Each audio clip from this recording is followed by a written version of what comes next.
Hello, everybody. I hope everybody can hear me. Okay. I'd like to welcome you to this workshop entitled Aging in a Network Society, Older People, Social Networks and Well-Being. My name is Emanuela Sala, and I'm an associate professor here at the Department of Sociology and Social Research at the University of Milano Bicocca. This workshop is organized within the context of the 3-year project Aging in a Network Society, Older People, Social Networks and Well-Being. The aim of the project is to investigate the impact of offline and online social networks on older people's well-being. In addition, the project also aims to explore the role of smartphone and social networking sites use on older people's social exclusion and intergenerational relationships. So I really hope that this workshop is successful in fostering discussion on the topics of the workshop, as well as to incentivize networking in this COVID world. We have the chat here, and I hope you can see the chat on the right-hand side of the screen, and you can use it to communicate or also to ask questions with the personal questions with the speakers. Our workshop, let me see if I'm able to actually share my screen.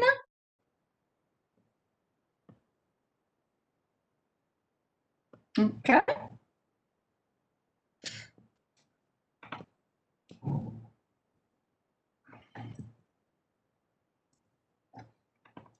Okay.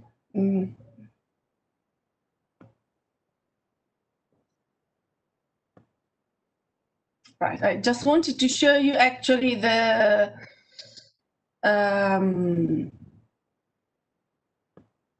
program of the workshop, but you can find the program of the workshop on the website of the project. Anyway, it's going to be a quite intense day, and we really thank you for having joined this workshop. I'd like to thank you, Alessandra Gaia, Gabriele Cerati, Emma Garavaglia, and Daniele Zaccaria for having organized this event. We have a quite established experience in organizing, conference and conference sessions, but to be honest with you, this is the first time that we organize an online workshop. So we really hope that everything works out well. Just a few housekeeping stuff. So the workshop will be recorded because many people emailed us asking whether, there are recordings. So we decided to have a go at recording it.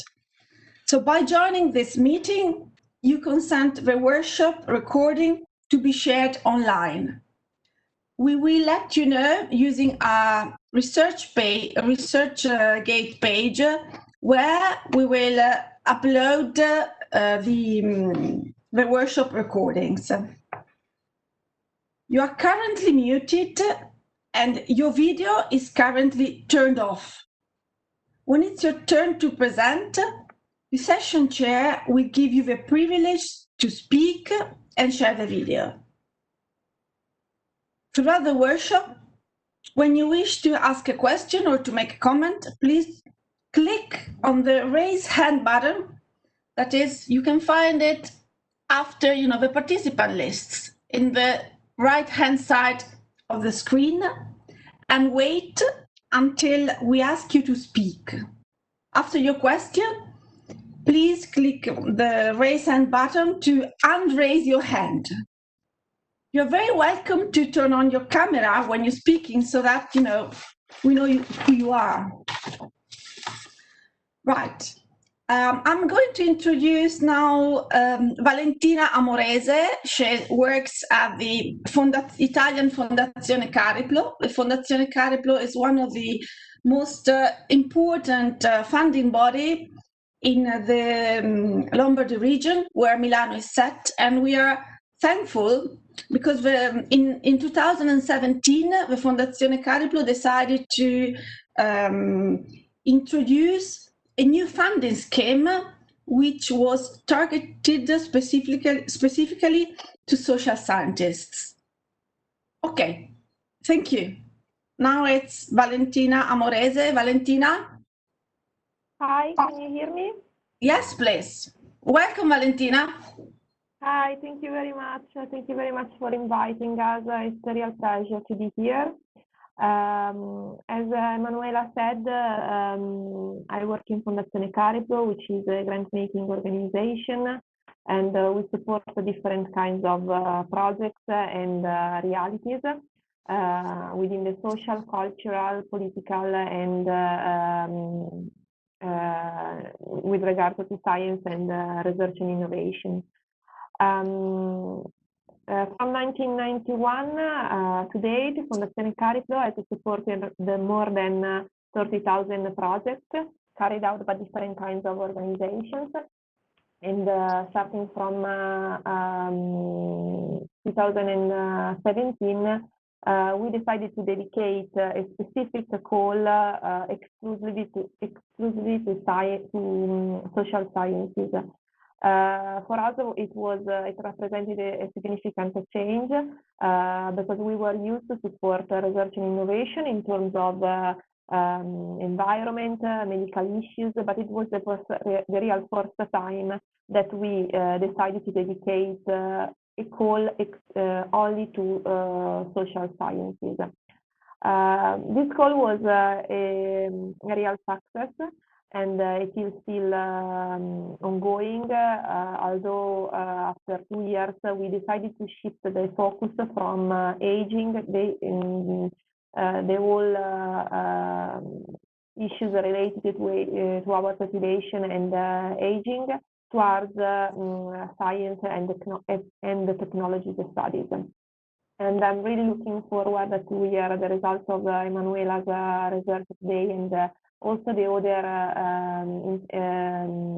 other speech of the other speakers, because the topics of aging is significantly relevant, and probably in the next few years we are going to go back towards to support this specific topic.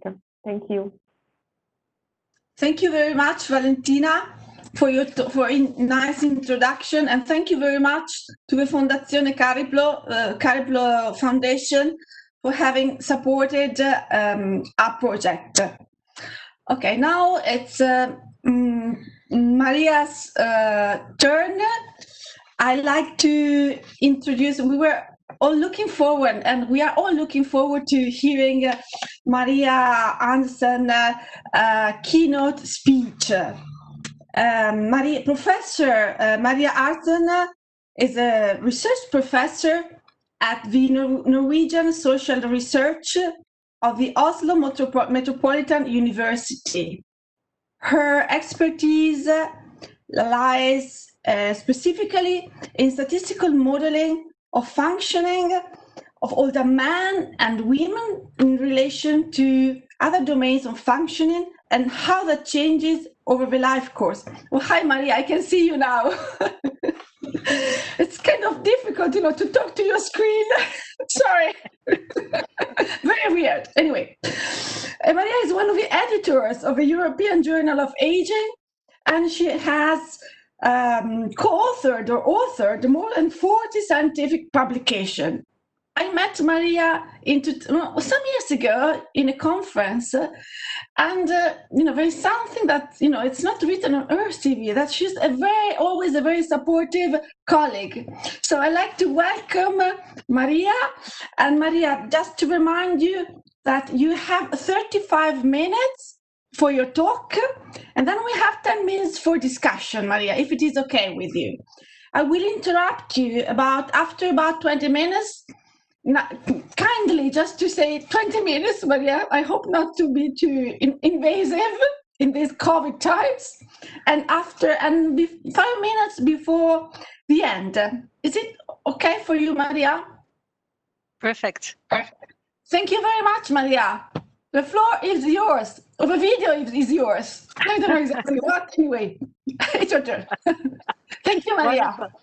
Thank you very much, Emanuela. Thank you very much to invite me and being part of this very, very interesting digital network on aging and societies and social relations. I really am very happy to be part of it. It's also a very exciting endeavor, and I really look forward also to the day, and very happy to have people like you organizing these kind of things. So I think it's a brave job, and so far it goes very well. But I keep to the time, and will share my screen now. Hopefully that goes as smoothly as in your case. Can you see my screen now? Yes. Yes. Okay. Wonderful. Yeah. So of course, thank you again for inviting. It starts a bit with a more serious tone today from my keynote, particularly maybe to sort of set the context for the day, to realize that it is very, very important to be socially embedded or related to other people, almost as a universal right. But it's good to realize that there's a substantial part of all the people not being embedded in a social network or connected to social relations. So my idea was to start out with sort of emphasizing the struggle of reducing exclusion from social relations, or to reduce social exclusion, and then particularly look at the EU's struggle with that. I will make clear in my presentation that social exclusion or exclusion from social relations are two different things, and it's not so easy to sort of define what is precisely social exclusion and what is precisely exclusion from social relation, but I come to that in my presentation. So I start out with an EU perspective and then move on more and more towards the individual, and introduce you to some people that I would like to use as sort of examples or illustrations for the presentation I would like to give. So after this warning that is a bit more serious tone, I hope we will have especially look at the bright side of social relations and how to handle it. Right. So I'm Marja Aartsen, already introduced by Emanuela, working at the Norwegian Social Research Institute of the Oslo Metropolitan University in Oslo, Norway. So it was already in 2002 that the United Nations, oh, now I see myself, move that away, yes. So in 2002, already the United Nations adopted the slogan, we have to go towards a society for all ages. And there was a good reason for that, because certainly in older ages, older people were not necessarily or not automatically part of society in a way. But almost 20 years later now, today, 2020, and more than 70 years after the adoption of the Universal Declaration of Human Rights, we still see that an inclusive society is a distant dream. And there are many, many reasons for that. I will say more about this in my presentation. Yeah.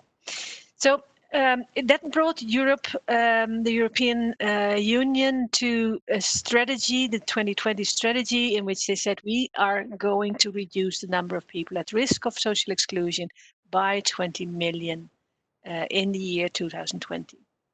But indeed, they were kind of successful, because the number fell in a way by 3.1 million between 2008 and 2017. But it is still far from the 20 million they were aiming at. So this, I think, already shows that it is easier said than done to reduce or keep people out of being excluded. This is another graph to show where we are right now, or where we were when it started after 2002.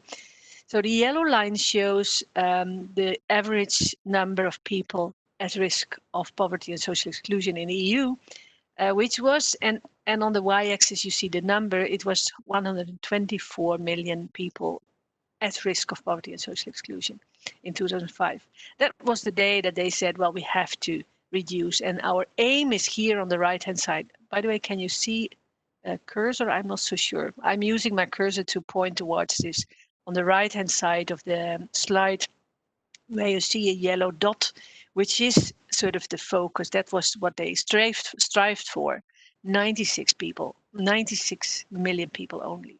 But here's where we are still. I mean, we're 3 years farther now, but still we have a very high number of people excluded. Although there was a decline in the beginning, so it worked from the beginning quite well, but then the crisis came, the financial crisis in 2008 with the housing crisis and so on. And then there was an increase, a very sharp increase of people excluded from social relations or poverty again. And now we're back on track, we can say, but still far away. So it's not the case. It's not so that all countries fared not well or worse with reducing. For example, here we see that particularly Poland, Romania, Latvia, there we see a sharp decrease of the percentage of people at risk of exclusion. 11% in Poland, 8% in Romania, and 6% in Latvia. And then there are other countries as well did quite a good job. But at the same time, we see here in Greece and Luxembourg and Italy, it's still on the rise. So we are not there. And I think this is, again, an illustration of the complexity of getting it done in a way. Here we see the map. So there's huge variations between countries. So with the green countries, there's people still almost 1 in 5 or 1 in 6 excluded according to the definition of the EU. In the gray countries or blue, it's still 1 out of 5 or 1 out of 3. And then the red countries, we see that every 3rd person still, older people. No, sorry, we're talking about the total population here, not only older people. 1 out of 3 is excluded. So it's very, very high percentages and worrisome also in a way. But it's not only between countries, it's also between individuals. So we see that there is quite large variation within or between, not within, but between individuals. So for example, if we look here at the right-hand side here for activity status, so the people who are unemployed have a much higher risk to be excluded than those who are still in labor force. Same with education. We see that people with low education have a much higher risk to be excluded than people with a high education. So in health-related activity limitations, those that are limited in their activities because of health, they have a much higher risk to be excluded. And then with respect to the age group, so the older people are doing not so, they're actually compared to the others doing quite well. And it's the youngest that we should be more concerned about.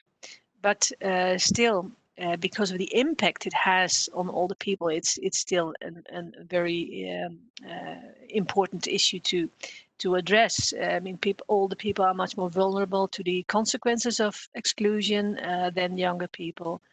So it doesn't mean that it is not so seriously for older people. I think it's the opposite, to be honest. Gender differences are not too large, but still you can see female little bit more at risk of being excluded than men. So here, because of these variations according to activity stage education, it means that there are large inequalities and exclusion. But of course, here, if you look at activity status, this has very much to do with the definition that the EU has for social exclusion. Come to that in a second, I think. So it is important to realize what precisely is social exclusion, because the way it is defined, it also defines our understanding of the process. So if we define social exclusion as something the EU does very much alongside the lines of the economy, then the definition, then our understanding of the process is different from when we say no, social exclusion is much more. And I think we all agree that it's much more than that. There are many definitions out there, but let me start with the EU definition. They say social exclusion is a situation with 1, 2, or 3 of the following issues are valid. So, for example, at risk of poverty after social transfers, which means 60% of the national median equivalized disposable income, which is after tax and other deductions, and divided by the number of household members, is of course a relative amount. For example, in France, the level is 1,047 per month, whereas in Slovenia it's only 337. It has, of course, relation to the living standards and the prices and so on of a country.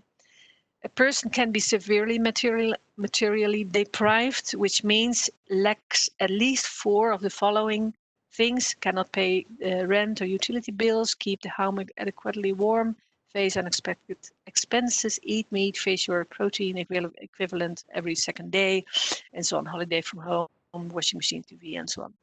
And then another aspect is living in a household with very low work intensity. That means work 20% or less in the last year.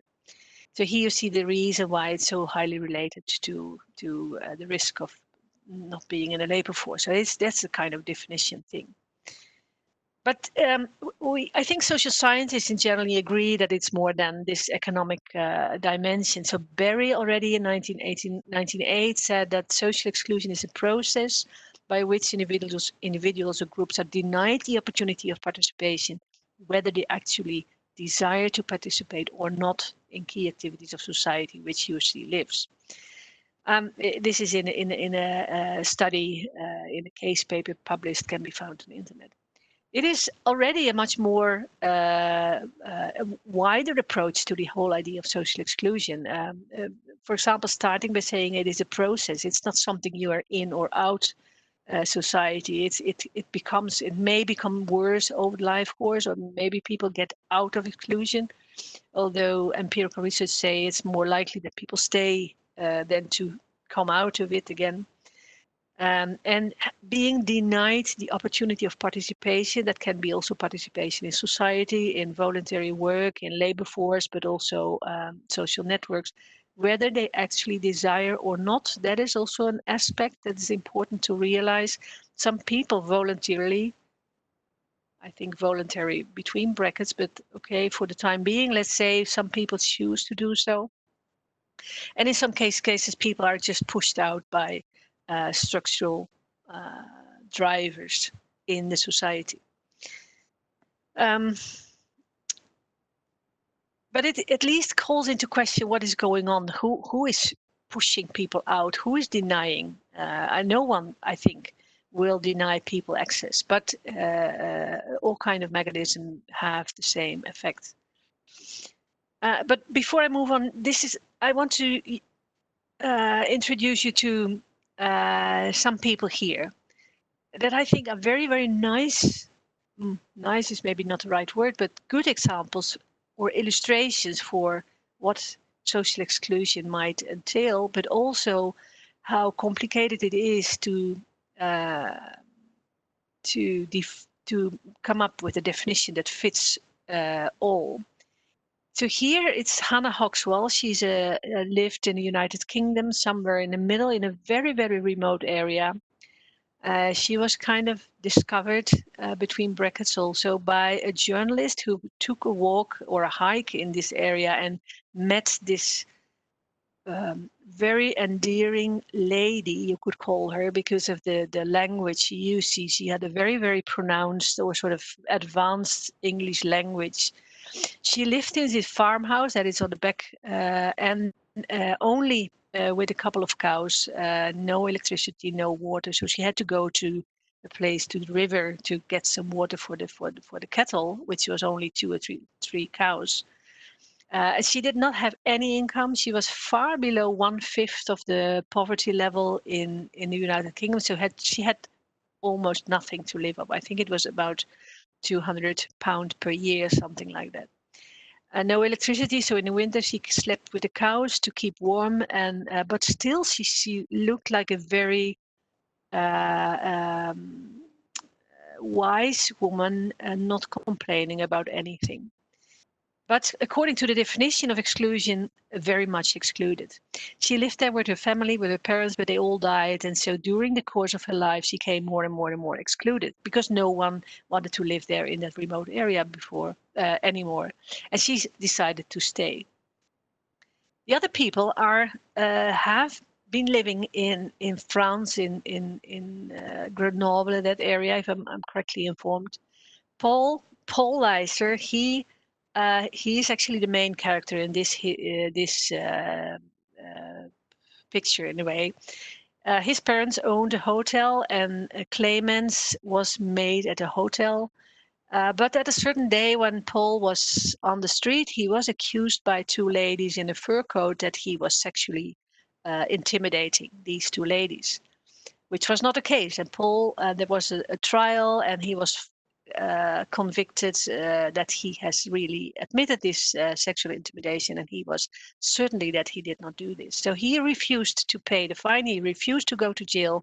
So he was excluded from society. So he withdrew in a house, and the Clemens became his companion in the house. Of course, he didn't have any income because of this situation, but still he read his books, and he was very much into philosophy and had very nice ideas. And he had discussions with Clemens, for example. So Clemens sometimes asked, "Aren't you lonely?" Because he didn't have any contact with other people, because he sort of withdrew from the society that he did not want to belong to. Mein Reich ist nicht von dieser Welt. Ich klage nicht is a phrase that is made up in an interview with these people. So two different people. One, Hannah, not liberal on purpose, choosing for being excluded. Paul did. Clemens also was kind of out of loyalty, also in a situation where she was excluded. So two different people. We could both would call these people excluded from social relations, but maybe with different outcomes. Both the three characters were so speaking to our imagination in a way that from both a book was written, and that's still out there on the market. You can find it. So Hannah Huxwell, there are various books even broadcasted on TV because of this journalist, and that rose a lot of attention to this woman. And Paul, on the other side, a book with photos from their very dire situations. Okay, so this just to illustrate how complicated it is to sort of come up with a very good definition.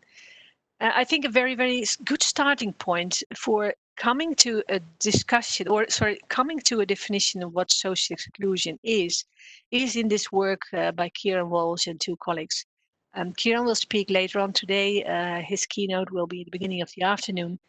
In this scoping review, they reviewed an awful lot of studies at the moment, talking about social exclusion, coming up with many definitions, and then they end up with sort of a very condensed summary in the whole paper. I selected this part because it's I'm not going to read it out. It doesn't work within a presentation. You should read it very carefully because there's a lot of information in it. But in case of more simple approach, or make it more, I digested it a bit, and it says more or less that social exclusion is multidimensional. Risk factors for social exclusion are at the level of the individual, of communities, of societies and states. It can change over the life course. People can go out of it again, or can go in, whereas they were not excluded in the beginning of their life. The impact of social exclusion is very much amplified by all these vulnerabilities. So all the people who are already vulnerable have much more negative health outcomes when it comes to exclusion than younger, strong, vital young people. Also, they say that there is an accumulation of disadvantages for some, not all, or an accumulation of the advantages, and it leads, as we've seen, to inequalities, and there are many, many domains involved.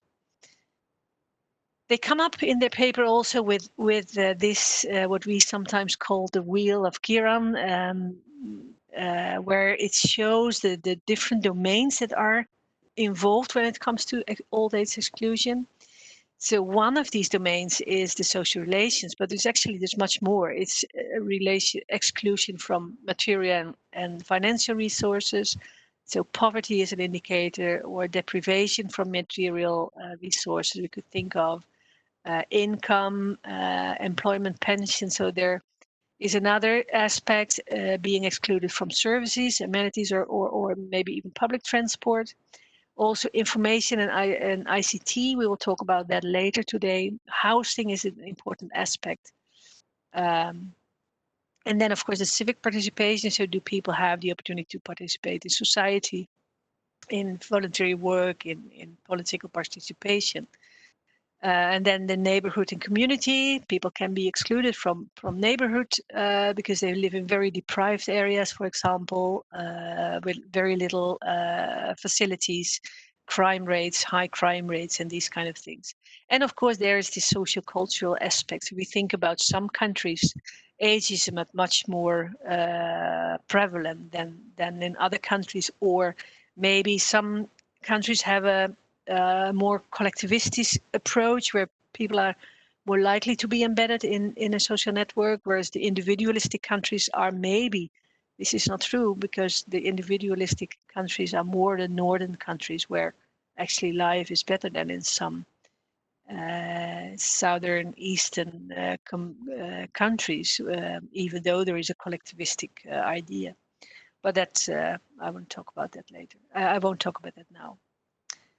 Okay, so, and there is another aspect is that these domains are very much interrelated. If you're excluded from one domain, the likelihood that you will be excluded from the others increases as well. So it's focusing only on exclusion from socialization would sort of could lead to a pitfall that everything seems fine. But here we have problems. Same with the EU definition, which is very much on the economy level here, this part, material financial resources. We can come to the conclusion that people fare well, but then still they are not okay with respect to the social relations. So it's important to keep that in mind. I would like to say 20 minutes, Marja. Okay, thank you, Emanuela. I'm more than half. I would like to say a few words on this cost section RoseNet. It is a research network. It was, I have to say, because it closed in February. It finished in February. A network of European researchers and policy stakeholders who met regularly and collaborated on topics related to 5 core forms of exclusion. This was led by Kieran Walls. He was the chair of this cost section, and this RoseNet was guided by 5 questions, which I would like to say a few words on for the rest of my presentation. 1 is what knowledge is available. 2, what is the best conceptual approach for old age exclusion? How is old age exclusion constructed? What are the implications and how do we reduce it? It fits nice to the introduction I had, because there we already sort of set the stage that it's not so easy to do this. I focus in particular on exclusion from social relations. And there, the first question, what knowledge is available? So within this working group, which was part of the RoseNet, we did a critical review where we sort of came to a conceptual model of exclusion from social relations in later life. Here you see names of people who were in this working group and who wrote this, worked together on this research, on this paper, on this study. This was the conceptual model we came up with. It's too much detail to explain everything, but what it shows is that there is a mix of many things at stake. So there are individual risk factors, there are social relations influencing the social relations people have, and that as a consequence leads to outcomes in well-being, quality of life, loneliness, social opportunities, social cohesion and health. And this is influenced, it's embedded, of course, within society. So there are also structural forces like norms and values, workforce demands, population turnover, and so on. And there we say important also to take into account is the passage of time. And there is, of course, feedback loop. So if the health and well-being is poor, of course, it has influence on the individual risk factor. It's again the risk factor for the individual. So it's sort of it accumulates. It can easily accumulate over the life course. We also said if we come to a definition, what would be the best definition or conceptual approach?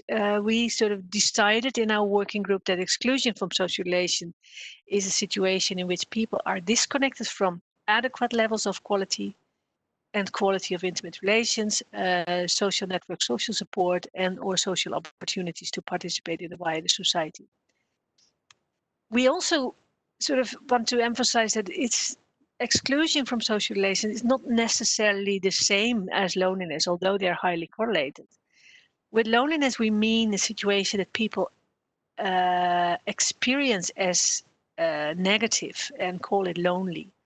But it can be, people can be surrounded by many people, still feel lonely, or the other way around, can be excluded from other people and not feeling lonely. So think of this Paul in my previous as an illustration. He was not surrounded by people at all, but he didn't feel lonely either. So loneliness is a negative feeling which arises when the number and quality is not in sync, so to say. The number is smaller than one would like to have, and the quality is lower than one would like to have. This is the typical definition coming from Perlman and Peplau, who have a sort of cognitive approach to loneliness. So how is it constructed then? So we were arguing, and there's actually 3 levels. At the individual level, we see transitions in life. People become widowed, lose relations, health, functional limitations, poverty, conflicts in relations. All have an effect on exclusion from social relations. There are environmental drivers, so the disadvantaged neighborhood, unsafe neighborhoods, low level of services, age-segregated living, to just mention a few. And then there are societal drivers I already mentioned, such as norm and attitudes, demographic changes, welfare provisions, pension systems. And there are outcomes. So low well-being, loneliness, anxiety, sense of belonging are just a few outcomes for from in the social sense from exclusion, being excluded from it. Also has consequences for health and also for participation in society, and therefore maybe even also to weaken social cohesion if many people are excluded. And then we say we think it's very important to address that there are life course developments. So in order to really understand social exclusion, I think it's, and maybe more important to combat it, it's important to take the life course into account, which means that we see the present degree of exclusion being shaped by conditions and decisions earlier in life. Think of Paul, who decided to withdraw at a young age with all kinds of consequences for his later life. Think of maybe Hannah, who sort of maybe decided more or less not to move from the farmhouse, but stay there, even though the family was leaving and dying. Effects on social exclusion and outcomes varies by time and place. It's more important. Well, I'm not going into detail. Norms, values, policies, and hence varies across societies. It's also important to realize that it is a sort of linked life aspect. So this Clemens, the mate to Paul, sort of decided to stay with this Paul and be loyal to his principles in a way, which caused her to be excluded from social relations. Development in a person's life are interconnected with developments in other people's life. And life course transitions are of particular importance. Think of bereavement, think of retirement, think of losing health. I think it's becoming a patient, also another type of transitions. There's an accumulation I already mentioned, probably resulting in inequalities, in inequities in social exclusion in later life, particularly certain groups. Think of ethnic minorities, migrants, LGTB groups, women.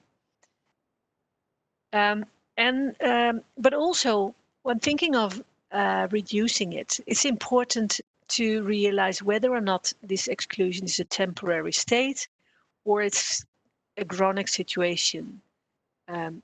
Is it being or feeling excluded a response to a life event? Or is it chronic, spending more than a year or even a whole life? If it's chronic, then it's of course much more difficult to change the situation than when it is just a temporary situation as a consequence. Is it solitude? Is it the glory of solitude, so to say, that people have the freedom to choose to be alone? Or maybe is it an escape from conflicting relations? I think both is the case in Paul's situation. It was a kind of escape from the society he did not want to be part of. Or is it pushed out by society? Is it because people lack possibilities to socially engage, lack of money, lack of good housing, lack of transport, language problems? Think of people who move to another country who have problems to communicate effectively with others. So health problems, being discriminated, lack of paid or unpaid work. So back to the policy, how to reduce then exclusion from social relations? I think I don't know. I do not have the final answer, but I think it's very.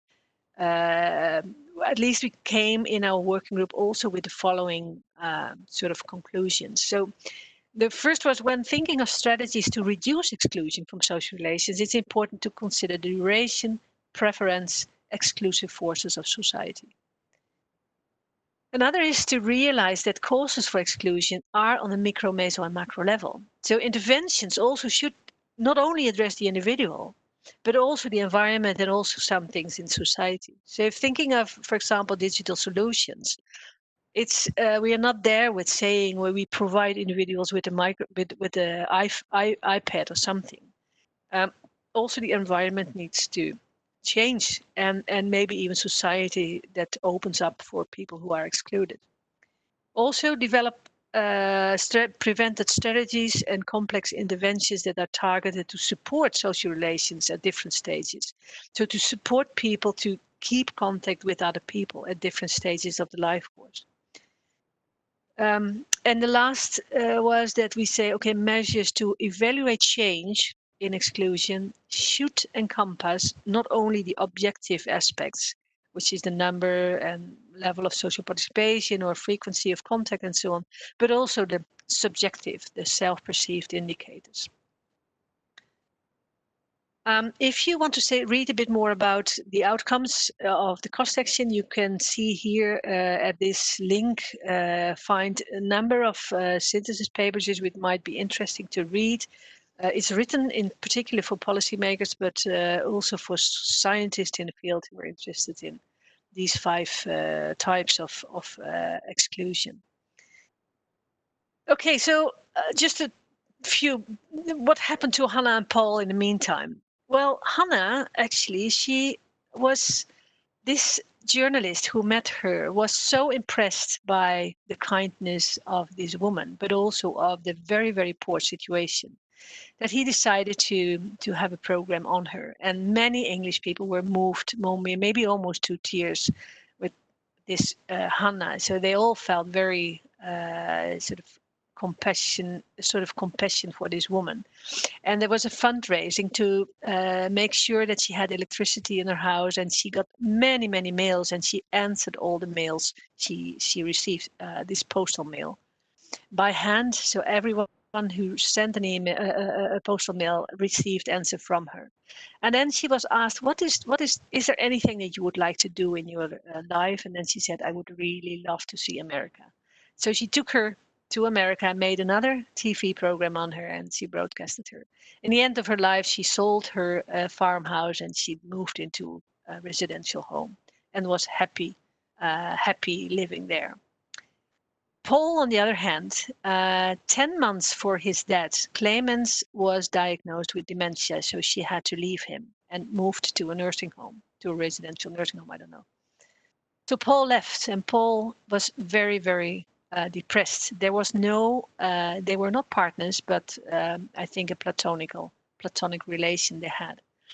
He decided not to eat, drink anymore, so he took on his best, finest clothes he had and was going and lay himself on the bed, where he was found by a nurse 10 days after he didn't eat or drink. And this nurse sort of persuaded him to go to a residential home, which he did, and there he lived still for 10 months, and then he died also. So 3 beautiful people in a way, maybe eccentric, but at least I think examples of people who were excluded for various reasons, excluded the many opportunities to participate in society, whether they desired it or choose it or not. The outcome was more or less the same, and that is not being part of society. That was my presentation. Thank you very much. Thank you very much,